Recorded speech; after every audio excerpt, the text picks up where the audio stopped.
Olá, está no ar o Semana Legislativa com o resumo dos principais acontecimentos que marcaram a semana na Câmara Municipal. Veja os destaques desta edição. 100 leis entraram em vigor de janeiro a julho. Confira quantas propostas foram protocoladas, lidas e aprovadas.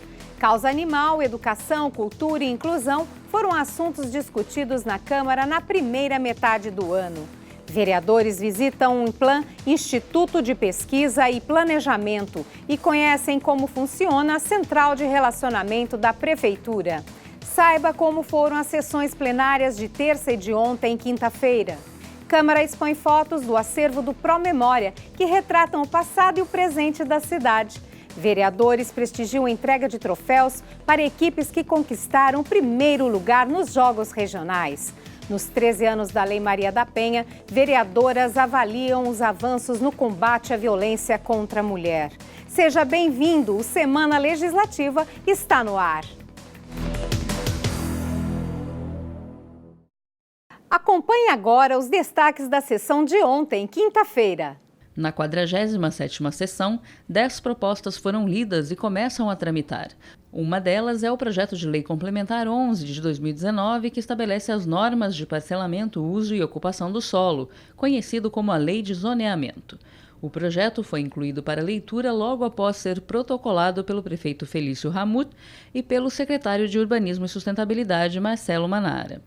Também durante a sessão, os vereadores aprovaram o projeto de lei 277 de 2019, apresentado pela Prefeitura, que autoriza o município a firmar termo de colaboração com uma organização sem fins lucrativos para manter o Centro de Educação Infantil Professora Inês Sagula Fossá, no loteamento Jardim Limoeiro.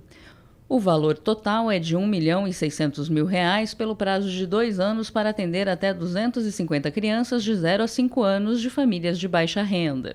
Os vereadores Juvenil Silvério, Amélia Naomi, Dulce Rita e Wagner Balieiro, que integram a Comissão em Defesa do INPE, criada na sessão anterior, voltaram a mencionar a necessidade de garantir a autonomia do Instituto Científico. Na tribuna, o vereador Ciborgue comentou o reajuste do preço cobrado por empresa de bicicletas compartilhadas na cidade, cobrando explicações do que motivou o aumento.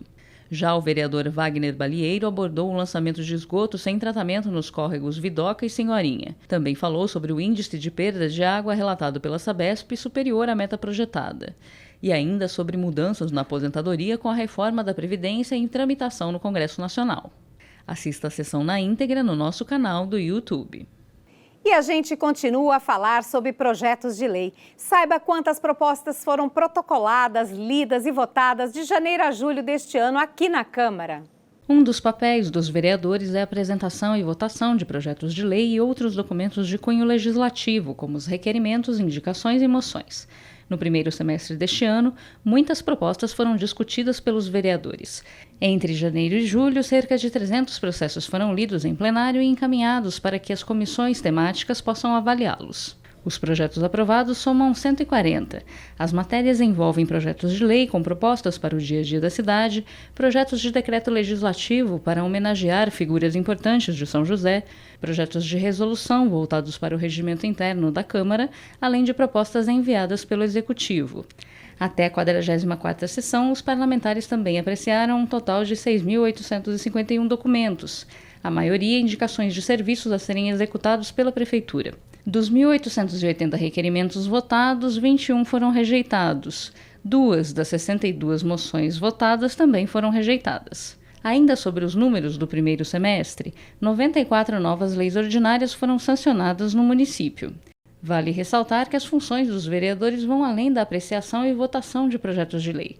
Eles também realizam trabalhos de campo com a população, integram comissões temáticas e frentes parlamentares e também fiscalizam o andamento dos serviços públicos oferecidos na cidade. Já quanto aos trabalhos em plenário, as sessões foram retomadas no dia 1º de agosto. Elas são realizadas todas as terças e quintas a partir das 5h30 da tarde, com transmissão ao vivo pela TV Câmara.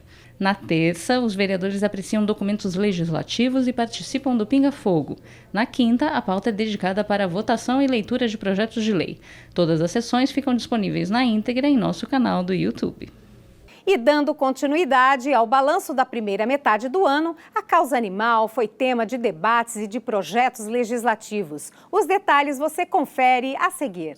A causa animal rendeu debates na Câmara durante o primeiro semestre deste ano. Foi tema também de importantes projetos de lei aprovados pelos vereadores. Uma dessas propostas foi apresentada em conjunto pelos vereadores Robertinho da Padaria, presidente da Câmara, e Roberto do Eleven.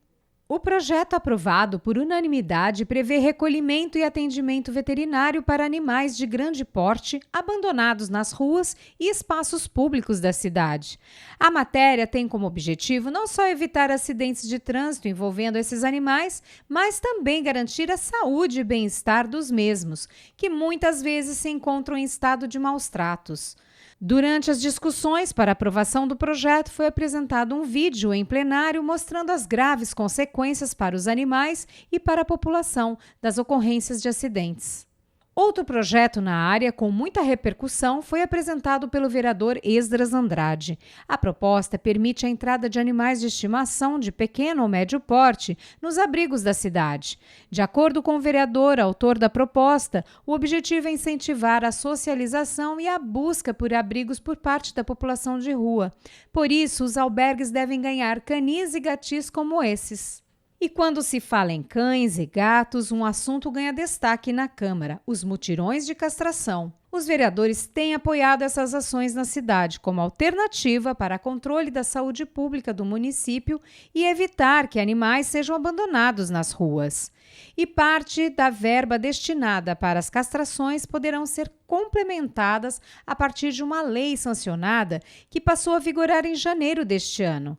A matéria apresentada pelo vereador Esdras Andrade permite que os carnês de PTU venham acompanhados de um boleto com código de barras, no qual é possível doar voluntariamente qualquer quantia em dinheiro a favor de ações em prol dos animais.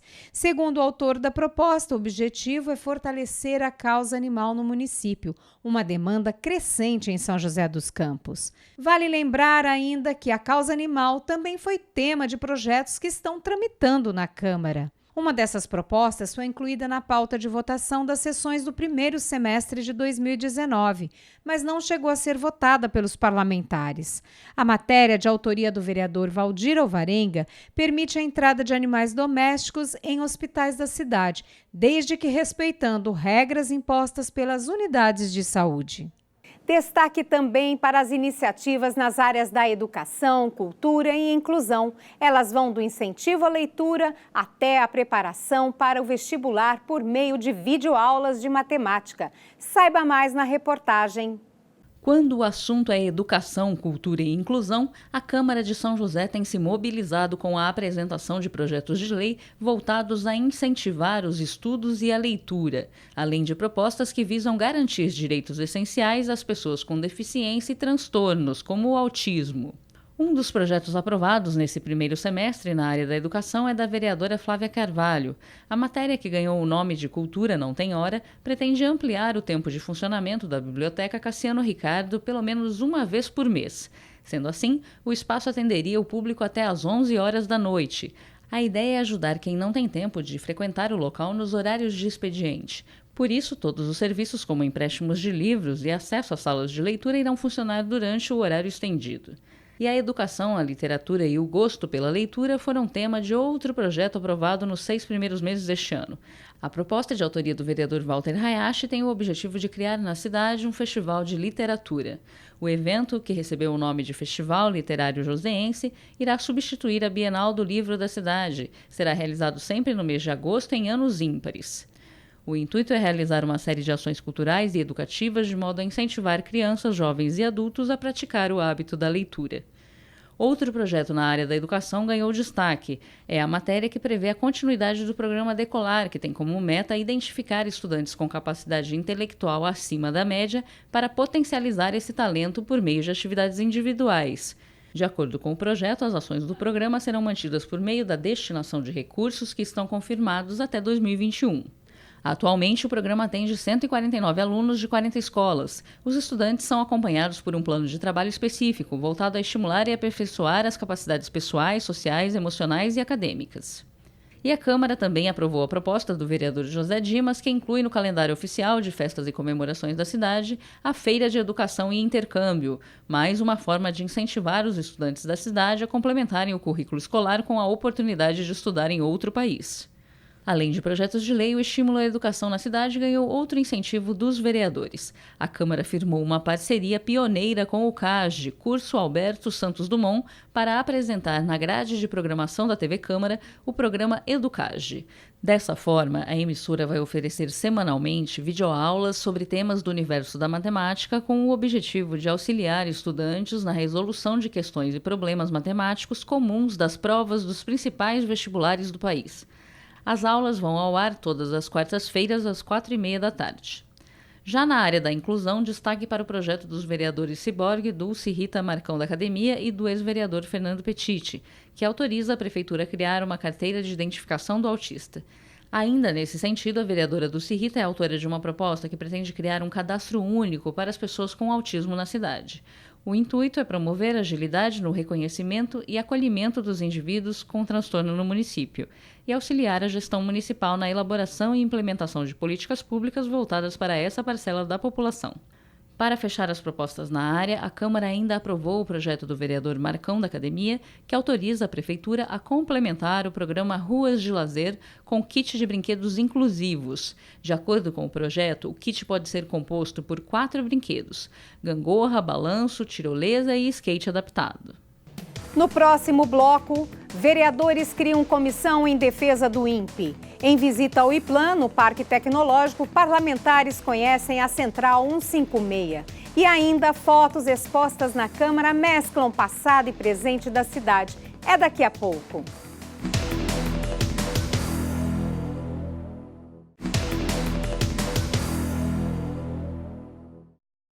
Olá, o Semana Legislativa está de volta. Durante a sessão da terça-feira, os vereadores aprovaram a criação de uma comissão em defesa do INPE. Mais detalhes na reportagem.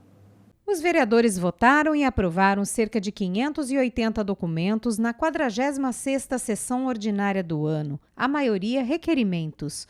Também aprovaram a criação de uma comissão em defesa do INPE, o Instituto Nacional de Pesquisas Espaciais, que tem sua sede em São José dos Campos, e ainda uma moção de apoio aos servidores e ao ex-diretor do INPE, de autoria da vereadora Dulce Rita. A comissão é formada pelos vereadores Amélia Naomi, Ciborgue, Dulce Rita, José Dimas, Juliana Fraga, Juvenil Silvério, Renata Paiva, Sérgio Camargo e Wagner Balieiro.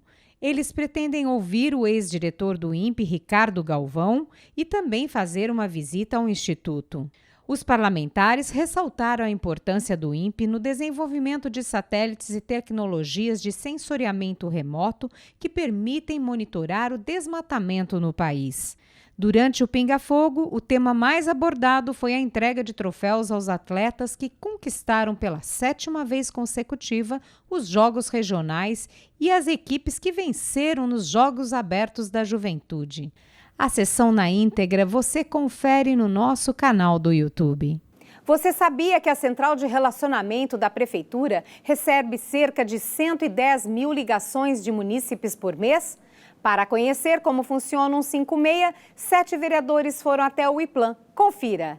Quando o munícipe liga no 156 para falar com a Prefeitura, é aqui que a ligação é recebida por um atendente do IPLAN, o Instituto de Pesquisa e Planejamento. Um grupo de 7 vereadores esteve no IPLAN, no Parque Tecnológico. Eles percorreram as instalações e conheceram os serviços prestados à Prefeitura, como a central de atendimento, que integra o Disque 156, 153 e agendamentos da saúde.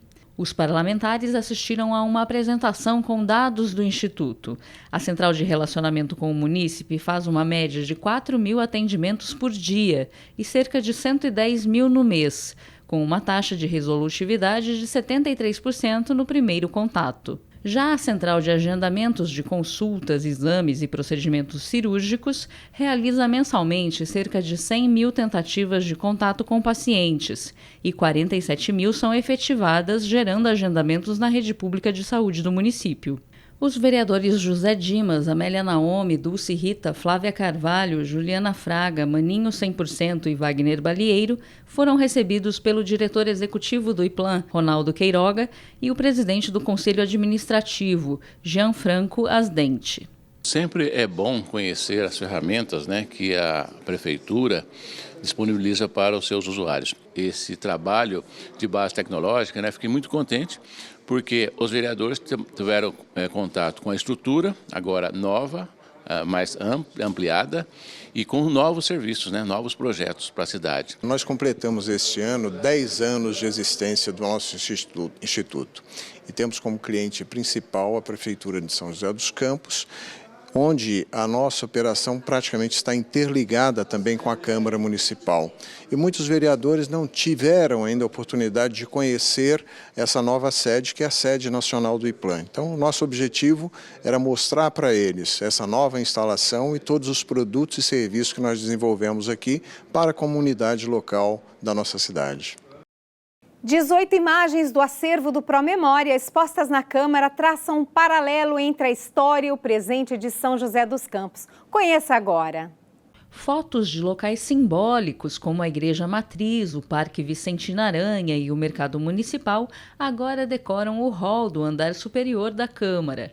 Essas são algumas das 18 fotos que compõem a pequena exposição e traçam um paralelo entre o passado e o presente de São José.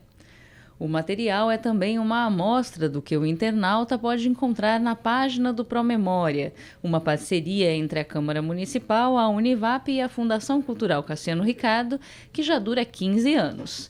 A iniciativa, pioneira quando lançada, deu fruto a uma página especial, disponível no site da Câmara, que hospeda um enorme acervo de documentos como fotos, jornais, revistas e correspondências oficiais, incluindo registros do século XIX. Para ter acesso, basta acessar o site câmara.sjc.sp.gov.br e clicar no ícone Promemória. E além do Promemória no site da Câmara, a TV Legislativa também tem um programa dedicado a preservar a história de nossa cidade. É o Histórias e Memórias. O programa resgata fatos, contextos e visões de mundo contados por quem vivenciou diferentes etapas da cidade.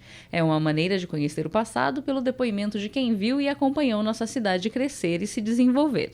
Então fica o convite, visite a exposição, acesse o site do Promemória e acompanhe o programa Histórias e Memórias na TV Câmara. Conhecer a história de sua cidade é também um ato de pertencimento e cidadania. No próximo bloco, o grupo de vereadores participa da entrega de troféus para as equipes que conquistaram o primeiro lugar nos Jogos Regionais. E vamos falar também sobre os 13 anos de criação da Lei Maria da Penha. A gente volta já.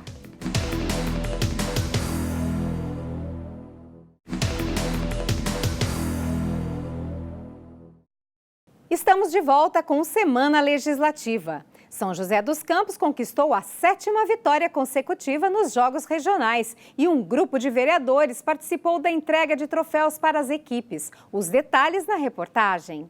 Orgulho e alegria marcaram a cerimônia de entrega de troféus para coordenadores e integrantes das comissões técnicas esportivas que conquistaram a 7ª vitória consecutiva nos Jogos Regionais, disputados este ano em Ilhabela e São Sebastião, no Litoral Norte. A cidade competiu com uma delegação de 614 integrantes, sendo 542 atletas em 25 modalidades, e conquistou 28 títulos de campeã e 10 de vice-campeã.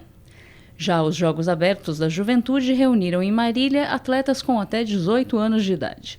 As equipes de São José levaram 18 troféus nas modalidades ginástica artística, handebol, vôlei, xadrez e natação. Para o secretário de Esportes e Qualidade de Vida, as conquistas de São José são resultado do trabalho nas categorias de base, a exemplo do programa Atleta Cidadão, que está completando 20 anos e atualmente atende cerca de 1.400 atletas de 7 a 20 anos de idade. Nós costumamos dizer que o alicerce, quando é bem feito, a gente consegue construir coisa boa. Nós temos o esporte comunitário, que é muito bem desenvolvido na cidade. A partir do esporte comunitário, nós trazemos os expoentes esportivos para o atleta cidadão e depois, com o atleta cidadão, a gente participa das competições oficiais. Lembrando que o pano de fundo do atleta cidadão é o esporte, mas nós incentivamos esses atletas a continuar estudando, a terem os seus momentos de lazer, a terem os seus momentos com a família, para se constituir um programa desportivo de formação, que é o Atleta Cidadão, que a gente muito se orgulha. O chefe da delegação joseense destaca que a maioria dos atletas é da cidade e conta com uma estrutura de apoio ao treinamento e preparação para competições. A maioria das nossas equipes são atletas formados nas categorias de base do programa Atleta Cidadão, mas temos também atletas do alto rendimento e atletas de equipes pontuais. Então são atletas, 80%, 90% são atletas joseenses. Durante o ano todo existe um acompanhamento técnico, psicológico, tá? Nutricional. Então, sem isso, é impossível a nossa equipe obter o resultado que teve agora nos Jogos Regionais. Durante o evento, vereadores lembraram a importância do pessoal responsável pela logística e coordenação. Mais de 6 mil atletas foram envolvidos, né, nesse movimento, desses jogos, né? E São José conseguiu, então, ser o primeiro e disparado, né? Disparado na frente. Isso é fruto de um trabalho sério, né? Comandado por vocês, técnicos, toda a estrutura, toda a logística, como foi falado aqui, né? Eu acho que todo o trabalho, prefeito, todos são envolvidos, desde a cozinheira, do pessoal da limpeza, do pessoal que faz a montagem. A gente acompanhou todo o alojamento, toda a infraestrutura, toda a dedicação das equipes que estiveram lá. A gente fiscalizou até a própria escola, né, com a questão da acessibilidade, com o pessoal com deficiência, os nossos para-atletas que estavam lá também. Então foi muito bacana. Para o vereador Calazans Camargo, a legislação de fomento ao esporte também tem um papel importante. São José dos Campos está há vários anos sendo campeã geral, bicampeã consecutiva dos Jogos Abertos do Interior. Isso tudo devido à seriedade com que o esporte é tratado na cidade de São José dos Campos. Nós temos políticas públicas que vêm sendo desenvolvidas e aperfeiçoadas ao longo de décadas. E aí soma-se o FADEMP, o Fundo de Apoio ao Desporto Não Profissional, que é de 1994. Em 2004, a criação do programa Atleta Cidadão, que é campeoníssimo, atualmente trabalhando com atletas de 7 a 20 anos de idade, a LIF Municipal do Esporte, enfim. E nós agora recentemente acabamos de ler na Câmara a nossa indicação que prosperou, aprimorando a lei do Atleta Cidadão e realmente fundamentando o programa Atleta Cidadão como um programa, para que ele atravesse gestões, não seja um programa de governo, mas de Estado. O vereador Ciborgue agradeceu o empenho dos atletas. O meu obrigado, a minha gratidão a vocês.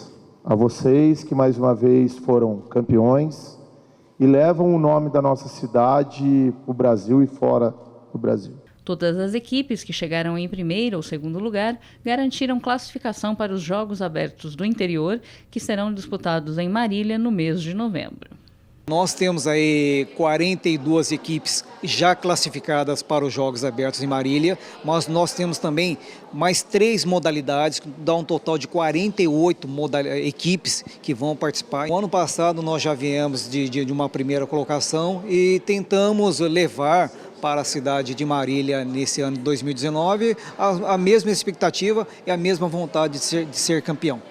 A Lei Maria da Penha completou 13 anos de criação. Na próxima reportagem, vereadoras e advogada da OAB comentam o que mudou com esse instrumento de combate à violência contra a mulher.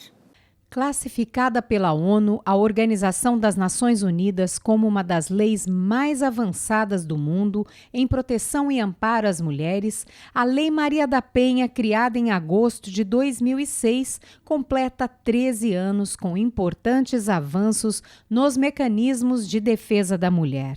Em todo o país, apenas 2% dos brasileiros nunca ouviram falar desta lei e houve um aumento de 86% de denúncias de violência familiar e doméstica depois de sua criação, segundo uma pesquisa feita pelo governo federal. Em São José, foi registrado aumento de 10,8% no número de inquéritos instaurados na Delegacia de Defesa da Mulher no primeiro semestre deste ano, com 1.172 investigações. No mesmo período do ano passado, foram 1.057. Os dados são da Secretaria de Segurança Pública do Estado. A diretora tesoureira da OAB de São José fala sobre as mudanças desde a criação da lei. A Lei Maria da Penha, ela foi um ganho social na medida que a sociedade, em termos de cultura, ela traz um ranço do machismo, né? Então, se você for avaliar ao longo dos anos, as mulheres elas não tinham consciência, muitas vezes, que eram vítimas de violência. Muitas vezes achava que violência era só bater. Então, quando ela começa a entender, através da lei, que existem vários tipos de violência, violência psicológica também é um tipo de violência, a violência patrimonial também é um tipo de violência. Ela passa a entender que, eventualmente, ela está dentro de uma esfera de agressão e que ela precisa de ajuda. Mas, afinal, qual é a importância e quais são os mecanismos de defesa? Nós temos uma rede de apoio municipal, que são os CRAS e os CREAS, que essa rede ela faz um papel de assistência social junto a essa mulher vítima de agressão.